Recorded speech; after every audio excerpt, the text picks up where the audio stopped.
Good evening. Today, our lecture will be on bronchitis.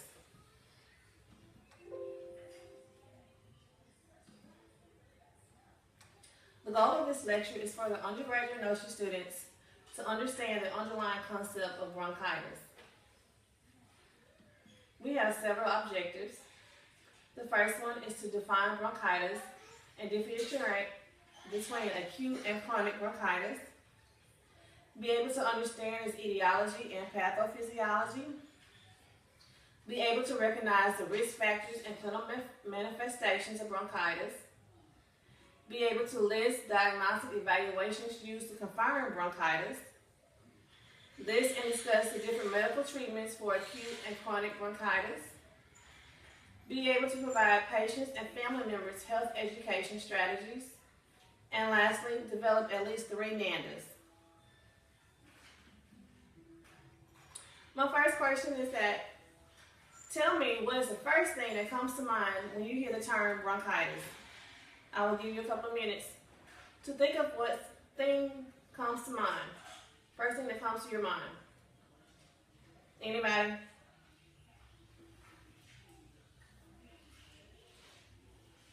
All right. Bronchitis. Bronchitis is the inflammation or swelling of the air passage between the nose and the lung, which is the bronchi. Right up in here. Right lung and left lung. More specifically, bronchitis is when the lining of the bronchial tubes become inflamed or infected. This is the normal bronchial tube, and this is one that's actually bronchitis. This is all the mucus that's inside the tube. 90% is viral, which is why it is not treated with antibiotics. Bronchitis is caused by viruses, bacteria, and other particles that irritate the bronchial tubes. We have 2 different types of bronchitis, acute and chronic. Acute lasts up to 3 weeks. It is a shorter illness that commonly follows the common cold or either a viral infection such as the flu. Chronic bronchitis, it persists more than 3 months in each of 2 consecutive years in which other causes of cough have been ruled out. In chronic bronchitis, you have a persistent mucus-producing cough. It's most often developed due to recurrent injury to the airways caused by inhaled irritants. Etiology of bronchitis is caused by infections, mycoplasma species such as streptococcus. Also different types of viruses such as influenza, adenovirus, rhinovirus, and RSV. Pathophysiology of bronchitis. Cells of the bronchial lining tissue becomes irritated and the mucous membranes become edematous. See right here is inflamed, edematous, causing the bronchial mucociliary to decrease. Therefore, the air passages, your air passages in your trachea, your air passages get clogged with a lot of debris, causing all of the irritation. This causes an increase in the mucus, all of the mucus right here, resulting in a characteristic cough associated with bronchitis. Risk factors of bronchitis: smokers, people who are exposed to a lot of secondhand smoke, also people with weak immune systems, the elderly and infants, people with GERDs, and people who are exposed to air pollution and chemicals. Here is another picture of bronchitis. We have the normal bronchial tube, and this one is inflamed. All of this inflamed with a lot of mucus.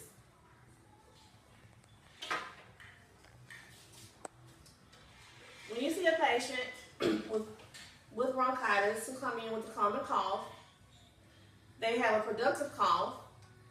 Also, the sputum can be clear, yellow, or green. They complain of headaches, having a fever and chills, shortness of breath, being very fatigued, having a sore throat. They complain of chest pain. They can have a runny nose. And then when you listen to them, you can either hear a clear breath sounds, bronchi, crackles, or wheezing on expiration.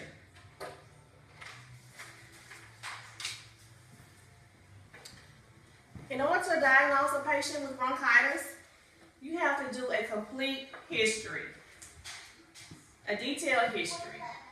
You want to do a physical exam, and then also performance checks, x-ray, order checks, x-ray, performance checks, x-ray.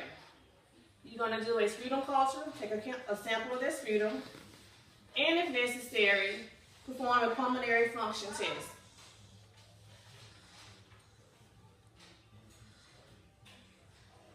With these patients, we want to make sure that we assess their condition through frequent vital signs and check their oxygen saturation. Make sure they're in a comfortable position. Encourage them to change positions every 2 hours. Also, it is very important that they maintain good personal hygiene. Teach them breathing exercises and have them do some return demonstration. Provide support. These patients are very weak, so we need to provide them with the adequate support because sometimes they're not able to do things for themselves. And then in a hospital setting, we want to administer the prescribed medications and make sure that they are receiving oxygen and the different respiratory treatments. As far as treatment goes, there are different treatments for acute bronchitis and chronic bronchitis. For acute bronchitis, there can be some self-limiting and supportive treatments. Number one is to cough suppressants. But we want to be very, very careful not to completely suppress the cough, for it is an important way to bring up all the mucus and remove the irritants from their lungs. Also, they are prescribed bronchodilators for wheezing and high-dose inhaled corticosteroids. Since this is a viral, are we going to prescribe antibiotics? No. This is only used in bacterial infections. With chronic bronchitis, they are ordered inhaled corticosteroids to decrease the inflammation, or either oral corticosteroids. Also some bronchodilators, which include the long-acting inhaled beta adrenergics. They can be ordered long-acting oral bronchodilators, such as albuterol and theophylline. With chronic bronchitis, we want to make sure that we manage their oxygenation along with just prescribing them medications. Therefore, some patients have to have a pulmonary rehabilitation program where they work with a respiratory therapist to help with their breathing. Also, another treatment is mucolytics. Thin or loosen the mucus in the airways, making it easier for them to cough up the different sputum. It is very important that we educate all patients with any kind of condition that they may have. Health education for patients with bronchitis include avoiding tobacco smoke and exposure to secondhand smoke. If our patient is a smoker, we want to talk to them regarding quitting smoking. The different smoking cessation classes and medications can also be prescribed to these patients. We want people to avoid being around sick people or the people with the flu, but it's kind of hard to do that. So what we advise is for people to wear a mask. Also get yearly flu vaccines and also pneumonia vaccines. People don't realize how important it is to get certain vaccines. So therefore, this is another teaching point that we need to express to all of our patients, especially washing your hands on a regular basis. people don't understand that a lot of infections come when we have dirty hands. We want to avoid the cold, damp locations or areas with a lot of air pollution, and also areas that have a lot of chemicals. With bronchitis, if it is left untreated, or either that you have a bronchitis recurring on a daily basis, yearly basis, you can have asthma, pneumonia, sinusitis, and at times it can get bad, so bad that you have to have a pneumothorax. You would develop a pneumothorax, and that just causes more issues.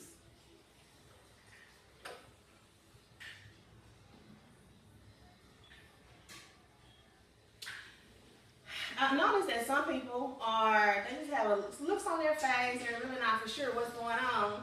But at this time, we just want to have somebody to summarize exactly what bronchitis is.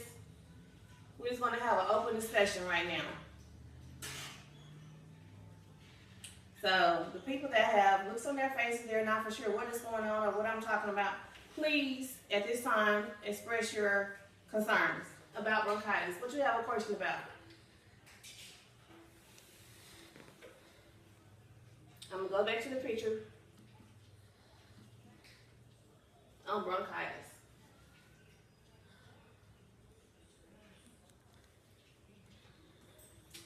Okay, after all questions have been asked, lastly,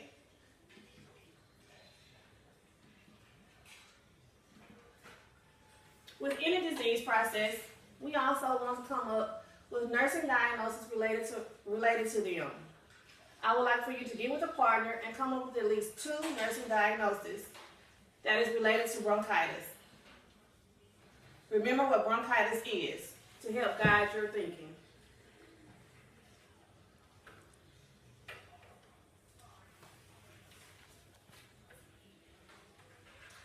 Nursing diagnoses for bronchitis include ineffective breathing pattern related to shortness of breath, mucus or bronchoconstriction.